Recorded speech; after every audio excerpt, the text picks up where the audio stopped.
Buenos días. Gracias primeramente a Mayreni por su generosa presentación.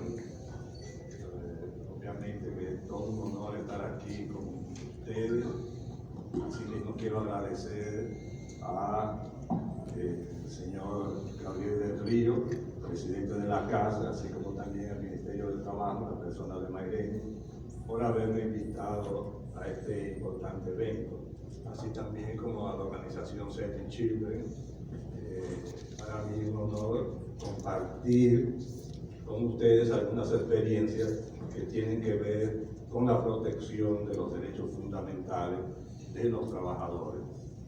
Así también quiero saludar a mis compañeros panelistas, así como al doctor Carlos González, con quien vamos a compartir esta mañana todo lo que tiene que ver con los temas que vamos a analizar el día de hoy. Bien,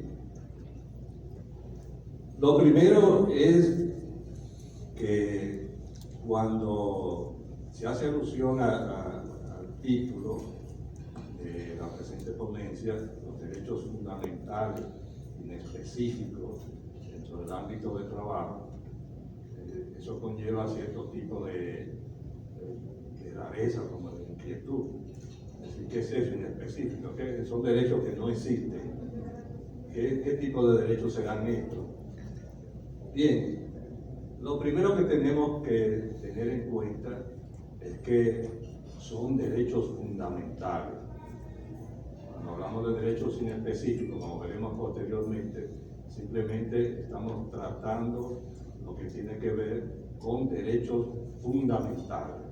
¿Y qué son los derechos fundamentales? Pues son los derechos más importantes que tienen las personas. Son derechos que representan escudos de la dignidad humana. Eso implica que cada uno de nosotros, cada persona, cada ser humano, por su sola condición de ser humano, está protegido por estos derechos. Todos somos personas irrepetibles. Todos tenemos un fin en la vida. Somos personas que no podemos ser utilizadas como un medio, sino que constituimos un fin en sí mismo.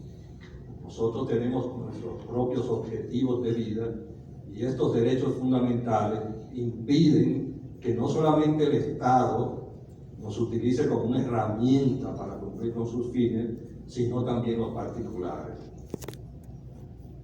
Tienen una característica fundamental también, y es que revisten importancia tanto material como formal.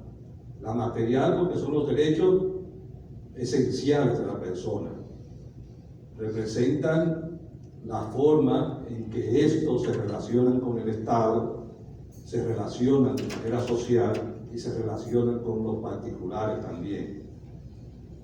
Son, en definitiva, el estatus jurídico de cada persona. Sin derechos fundamentales, simplemente seríamos un instrumento para cumplir con los objetivos de los demás.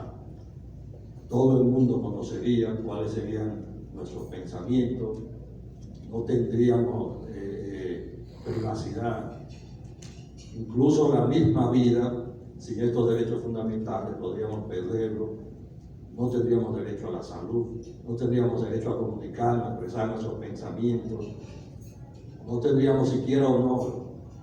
Estos derechos fundamentales que se encuentran en la Constitución, los tratados internacionales, son los que permiten nuestra realización como personas, como individuos con aspiraciones, que queremos progresar, que queremos desarrollarnos en la vida. Estos derechos, todos, representan todo esto. Vean la naturaleza que tienen este tipo de derechos, pues sin ellos simplemente no seríamos nada. Siquiera pudiéramos formar una familia. Los menores de edad no serían protegidos, así como tampoco el género femenino. O sea que la importancia es perfectamente clara. Pero Estos derechos fundamentales que empezaron a desarrollarse a partir del año 1215 con la Carta de Juan Sin Tierra, primero tenían como intención oponerse a la mera voluntad del Estado.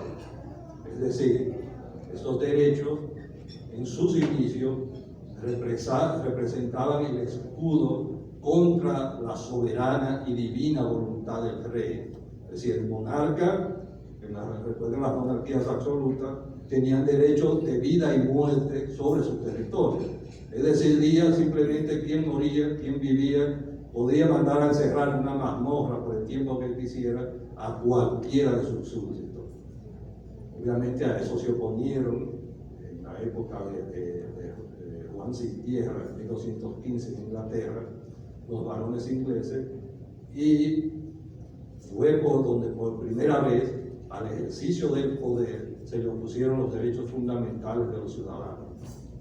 Luego eso se vino ampliando con la Carta de Derechos de Inglaterra de 1689, luego en 1776 la Declaración de Derechos de Virginia, una declaración de derechos que, aunque no es muy conocida, pero constituyó la base también de lo que fue la Declaración de los Derechos del Hombre y del Ciudadano de 1789 en Francia.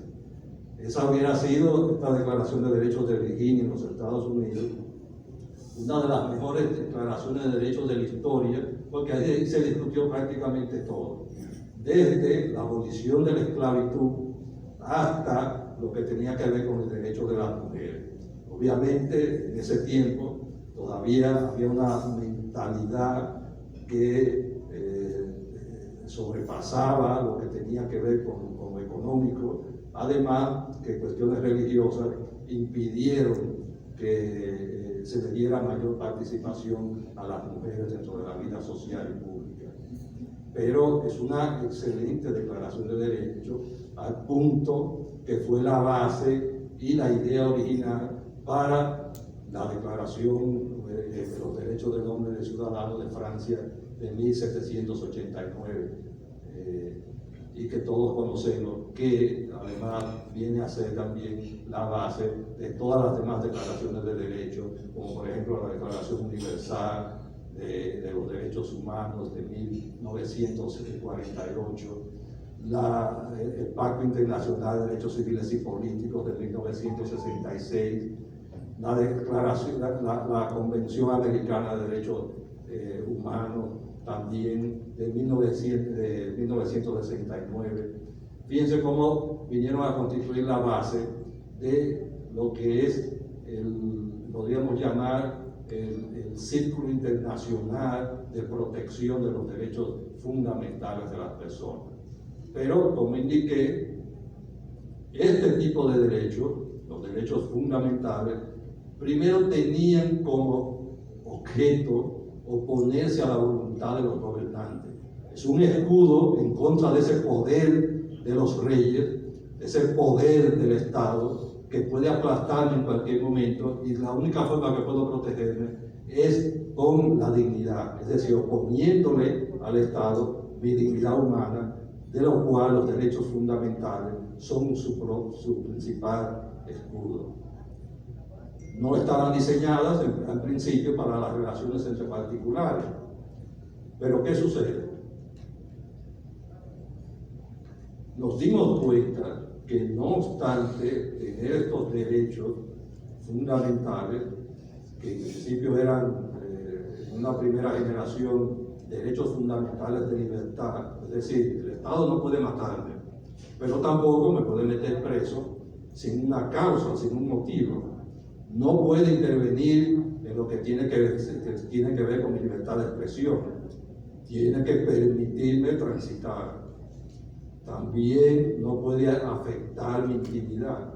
Fíjense que estamos hablando de derechos de libertad que se oponen al ejercicio del poder, pero no estaban configurados para las relaciones entre particulares, porque veíamos al enemigo en el Estado. ¿Qué sucede? Como consecuencia de las atrocidades que acontecieron en la revolución industrial a finales del siglo XVII, que terminó prácticamente en los inicios del siglo XX, nos dimos cuenta que de nada valían todos estos derechos de libertad que estaban configurados en el Estado liberal si no había algún tipo de intervención del Estado. Esa época tan oscura de la humanidad, como lo fue la Revolución Industrial, donde no había prácticamente ningún tipo de protección estatal para los derechos de los trabajadores, fíjense cómo estos derechos que fueron configurados para el accionar, de tener el accionar del Estado, prácticamente no servían de nada